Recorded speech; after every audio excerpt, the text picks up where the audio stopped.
Prince Philip is not good. He's not a good character. He's virtually going to go down in history as the Black Prince. His family were kicked out of Greece, and he was brought out of Greece in an orange box when he was just a baby, just a few months old.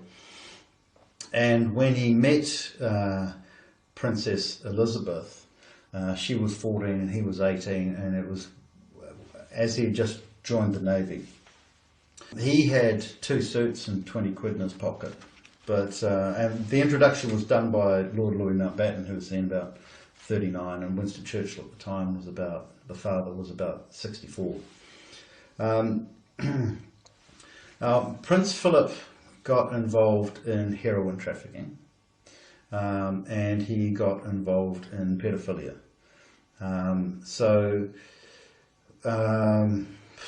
Which first?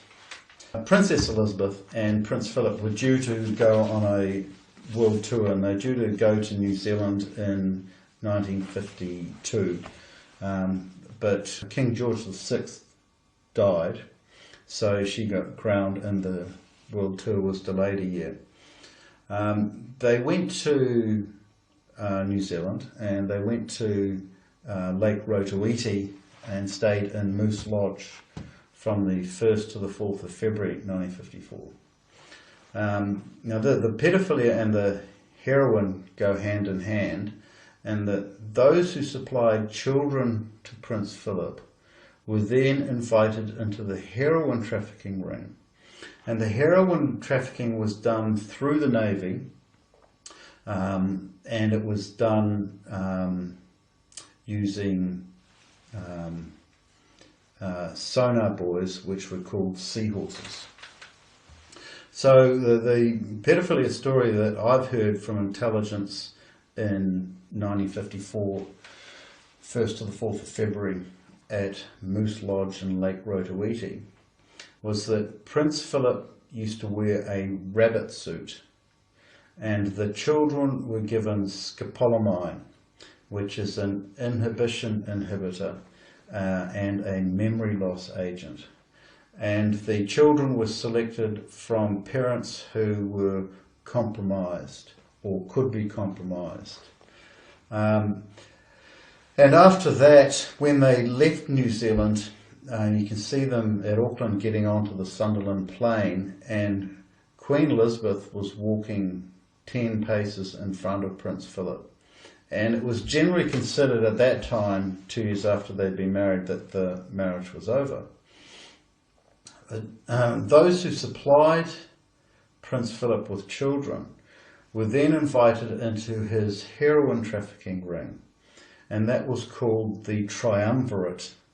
And triumvirate is Latin for 3 people who are running a loosely organised organisation with no particular rules. It's an affiliation, but in this case it was essentially a mafia. So Prince Philip was involved in heroin trafficking using the Navy. Hello, this is Kevin Annett on December 1st, and I'd like to read to you a couple of reflections I wrote about events that happened to me this past week. It's entitled 3 Stories, 3 Children, on the Requiem Road. The elderly native man stares at the white woman across the table of the Greasy Spoon in Kamloops, British Columbia, where they both wait for a bus. It is November 25th, 2010. His name is George. I lived my whole life on a reserve just south of Calgary, he says. As a young boy, I got taken to the Catholic residential school north of us. That's where I got all of these. The man lifts his shirt and reveals deep scars on his chest and arms. Another deep furrow runs across his head. But that wasn't the worst. It happened one night in winter, cold as hell and blowing hard. These 3 little girls from our reserve had all been raped by the head priest. The oldest girl was only 7. The others must have been 5 or 6. The eldest one said to the others they had to run away. They was just in little cotton nightgowns, no shoes or nothing. But they escaped and ran off into that blizzard. The man looks down and shakes his head. They didn't get more than a mile. I was on the search team that found them.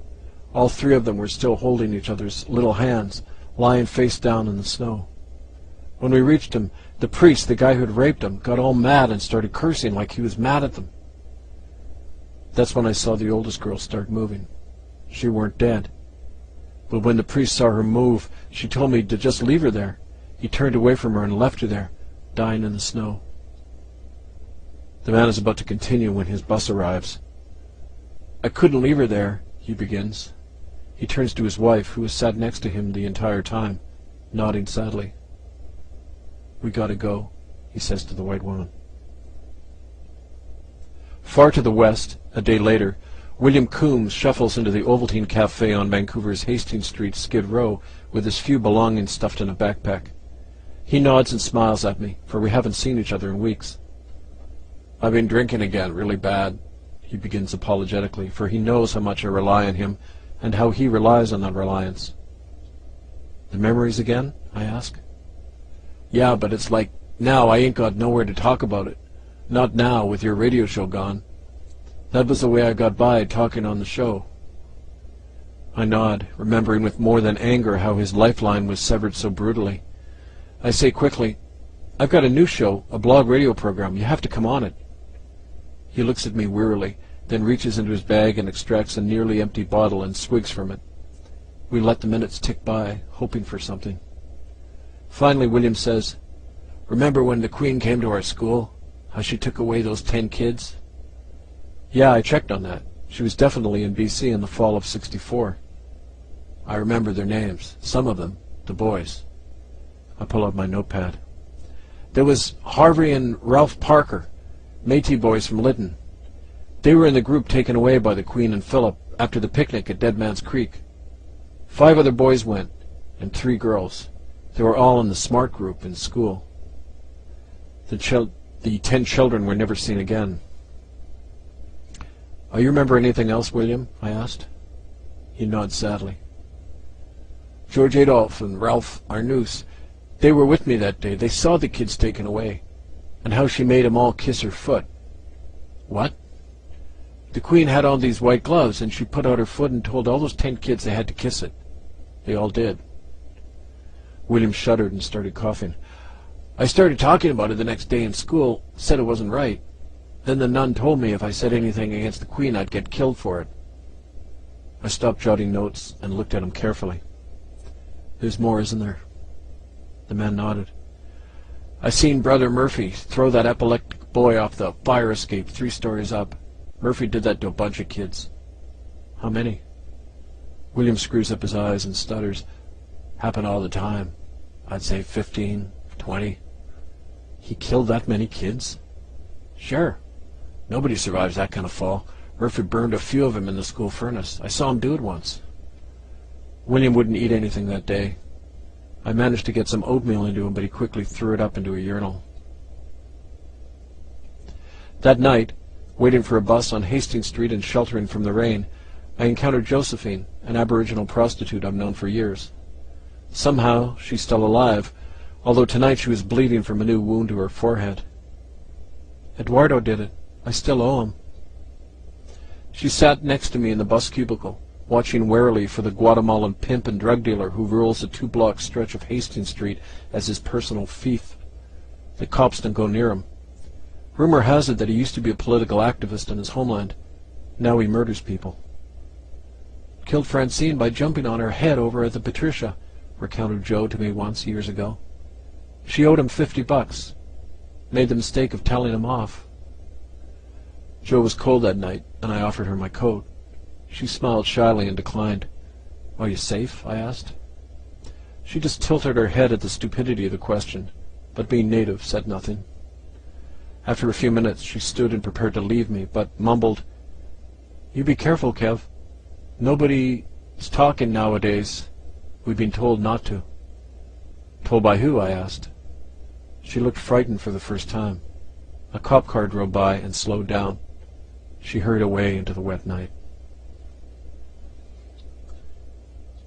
www.hiddenfromhistory.org. Pass it on.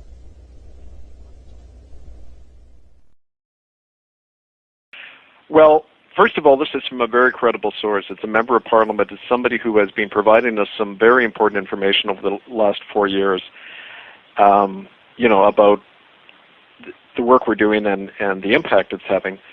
And he made it clear that his information was that they were considering it on the basis that the work we're doing is hitting very close to home, obviously. And it's no accident that it was announced that this sedition order was being considered the very week that we exposed, if you remember the announcement that came last Monday, when Joseph Ratzinger went to London, the first visit of a pope to England in history. On September 16th, 2010, he went to Holyrood Castle to meet with Queen Elizabeth, and they were closeted in there for about a day or two. It turns out that from the same source, we discovered that Queen Elizabeth actually agreed to place all Anglican clergy under the Catholic policy known as Crimen Solicitanus. That basically orders Anglican priests now, along with Catholic priests, to cover up child abuse. What she just did by that was violated her coronation oath, where she swore to protect the citizens of England. She has agreed now to cover up child rape. This is like an official criminal conspiracy. And naturally, us exposing that puts them in a really dangerous position. She should, under British law now, be forced to abdicate, she and all her heirs, because she's, completely committed treason, in effect.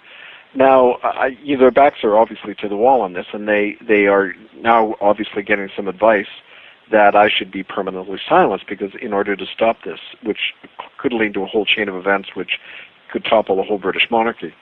So, I'm not surprised in the way they're acting that way, but they've been striking at people around me as well. If you remember, 3 of our members over the last little while have been put in British or Canadian prisons on trumped-up charges. One man was put in a mental hospital for 3 days until we got him out, the fellow in London, David Compan. So, they've been hitting around us, but definitely this is aimed at trying to, stop this exposure of the direct link between the Vatican and the Crown in protecting child rapists around the world. The man you mentioned is a High Court justice in England. His name's Adrian Fulford. He's 61 years old. He's one of the top judges of the High Court in England. He's a direct advisor to Queen Elizabeth. He advises her on constitutional matters. He's also a notorious protector of child rapists. He is part of a group called PI, Pedophile Information Exchange, which the police in England have named as one of the main agencies for linking child rapists. They say it's one of the Scotland Yard inspectors was quoted as saying it's an industrial level of child raping activity going on. In other words, it's a massive network. And this Judge Adrian Fulford, so-called Lord Adrian Fulford, is right in that very deeply. He's organized. He was one of the original organizers of this PI group. He's held, when he was younger, he organized protests to defend the right of child rapists. And he's get this, he has publicly advocated that the age of consent be lowered to 4. In other words, it would be legal for children as young as 4 to have sex. I mean, this is mind-boggling. It's a crime. And clearly, regardless of his position, he is guilty as a citizen for aiding and abetting child rape. And the amazing thing about this man is Tony Blair attempted to have him knighted. He became a Queen's Counsel in 1994, and he's a serving judge in the International Criminal Court.